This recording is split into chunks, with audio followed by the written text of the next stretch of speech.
Hello, this is Kathy, and I'm going to read The Lorax by Dr. Seuss.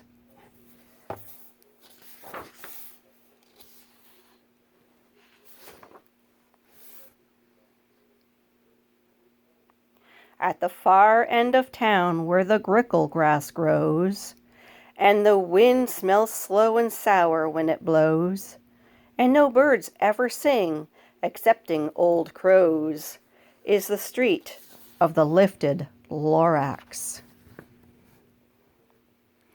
And deep in the grickle grass, some people say, if you look deep enough, you can still see today where the Lorax once stood, just as long as it could, before someone lifted the Lorax away. What was the Lorax?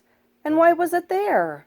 And why was it lifted and taken somewhere from the far end of town where the grickle grass grows? The old Onceler still lives here. Ask him. He knows.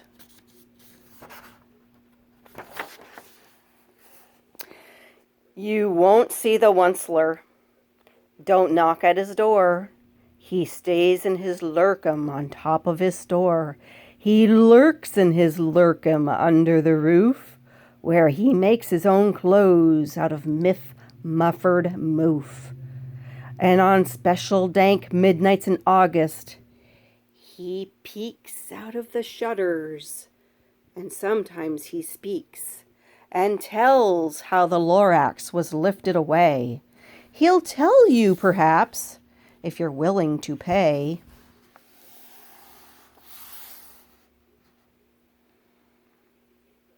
On the end of a rope, he lets down a tin pail, and you have to toss in 15 cents and a nail and the shell of a great grandfather snail. And then he pulls up the pail and makes a most careful count to see if you've paid him the proper amount. And then he hides what you've paid him away in his snub, his secret strange hole in his grovulous glove. Then he grunts, I will whisper you by whisper-ma-phone, for the secrets I tell you are for your ears alone. And slop, down comes the whisper-ma-phone to your ear, and the old Onceler's whispers are not very clear, since they've come down through the snurgly hose, and he sounds as if he's got smallish bees up his nose. Now I'll tell you, he says with his teeth sounding gray, how the Lorax got lifted and taken away. It all started way back, such a long time back. Way back in the days when the grass was still green, and the pond was still wet, and the clouds were still clean.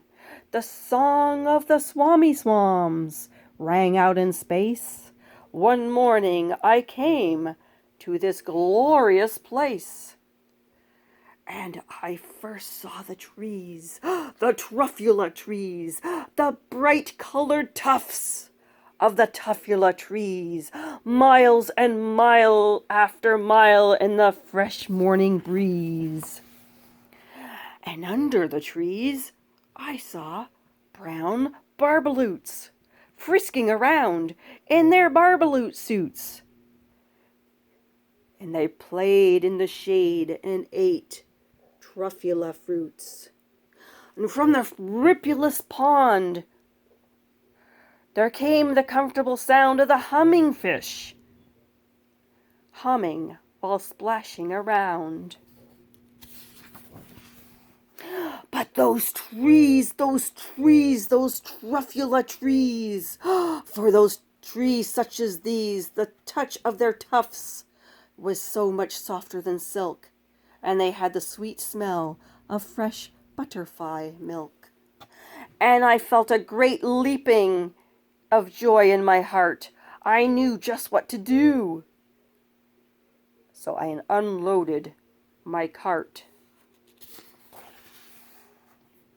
In no time at all, I had built a small shop, and I chopped down a tree with just one chop. With great skillful skill and great speedy speed, I took that tuft, and I knitted a thneed. The instant I'd finished, I had heard a gazoop. I looked, and I saw something pop out of the stump of the tree I'd chopped down. It was sort of a man. Describe him? That's hard. I don't know if I can. He was shortish, and oldish, and brownish, and mossy. And he spoke with a voice that was sharpish and bossy.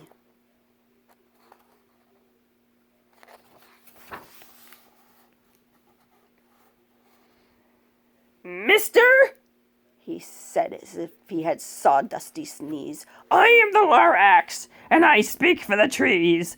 I speak for the trees who have no tongues, and I'm asking you, sir, at the top of my lungs."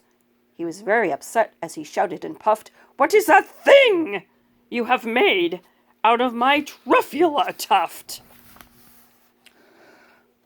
"Look, Lorax," I said, "there's no cause for alarm.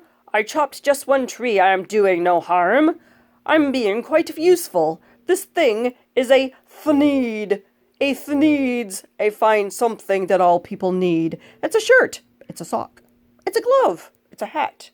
But it has other uses. Yes, beyond that. You can use it for carpets, for pillows, for sheets, or curtains, or covers, for bicycle seats." And the Lorax said, "Sir, you're crazy with greed. There's no one on earth who will buy that fool thneed." But the very next minute, I proved he was wrong. For just that minute, a chap came along, and he thought that the thneed I had knitted was great. And he happily bought it for $3.98. I laughed at the Lorax and I said, "You silly guy, you never can tell what some people will buy." "I repeat," cried the Lorax, "I speak for the trees." "I'm busy," I told him. "Be quiet, if you please." I rushed across the room, and in no time at all, I built a radio phone. I put in a quick call. I called on my brothers and uncles and aunts and told them, "Listen here, I have a wonderful chance for the whole Wensler family to get mighty rich. Get over here fast, take the road to North Nitch, turn left at Weehawken, sharp right at South Stitch." And in no time at all, in the factory I built, the whole Wensler family was working full tilt. We were all knitting thneeds, just as busy as bees, to the sound of the chopping of truffula trees.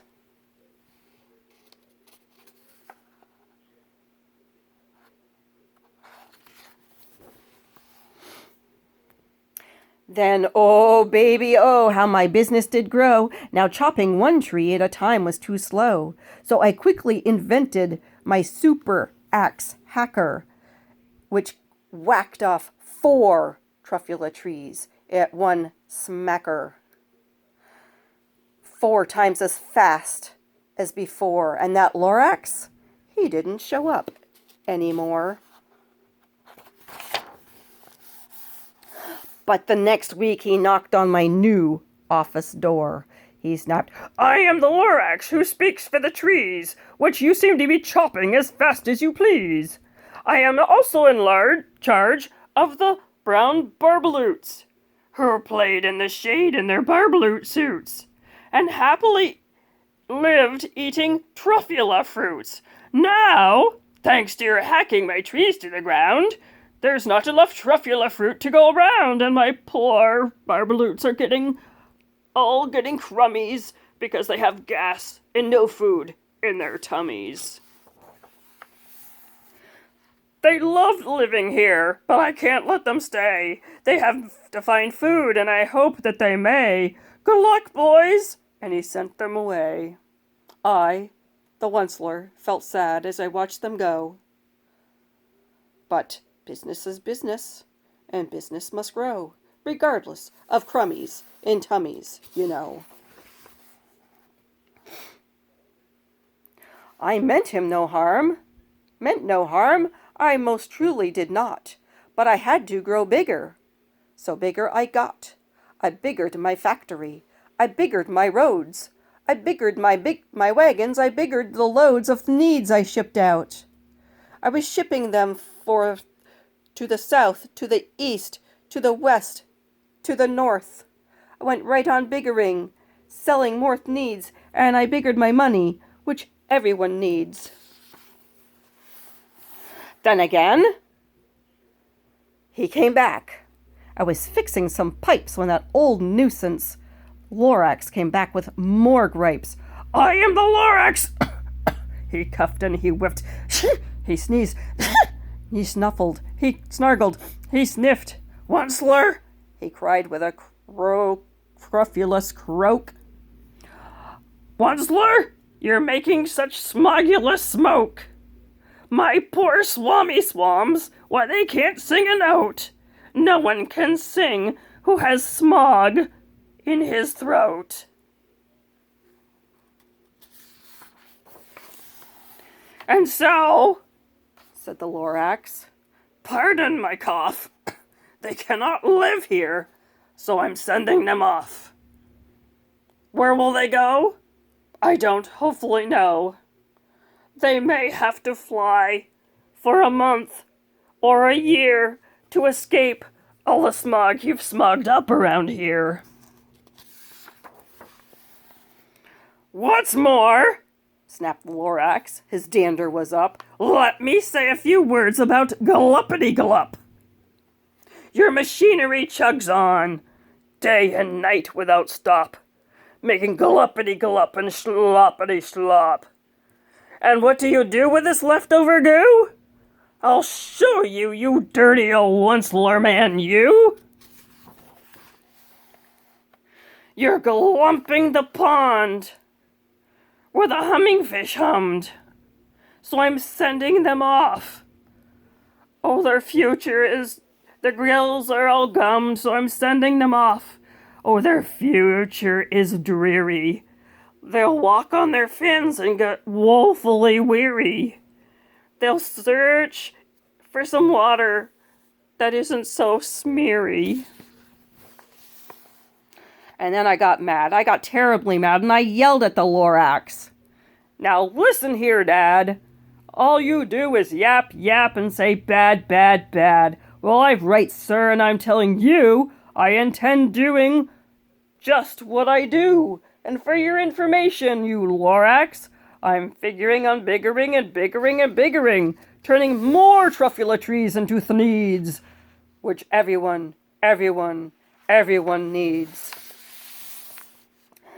And at that very moment, we heard a loud thwack. From outside in the fields came a sickening smack of an axe on a tree. Then we heard the tree fall. The very last truffula tree of them all.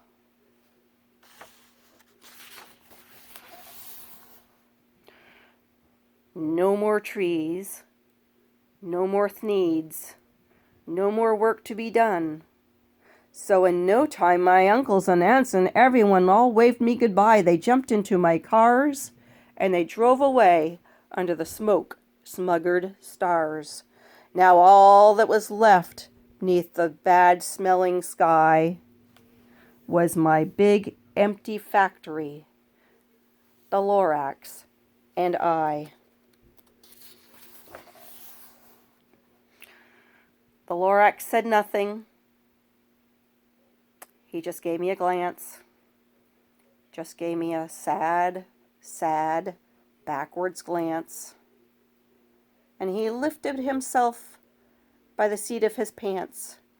And I'll never forget the grim look on his face when he hoisted himself and he took leave of this place through a hole in the smog, without leaving a trace.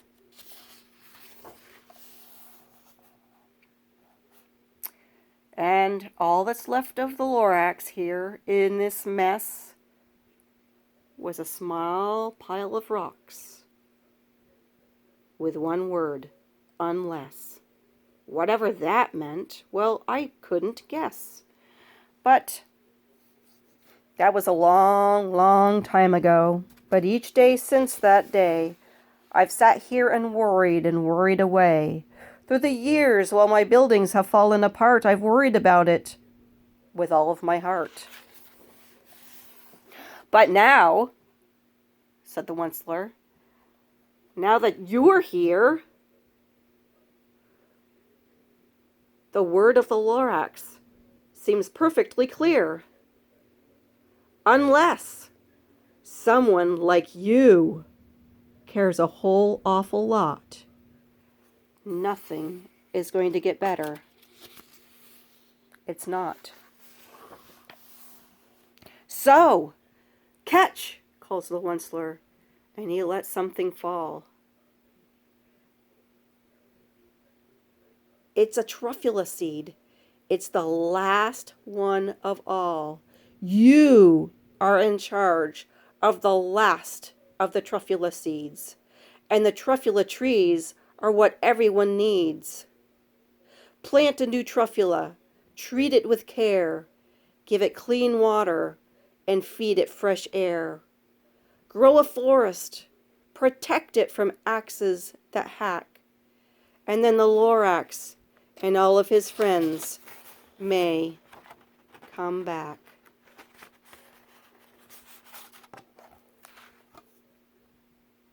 The end.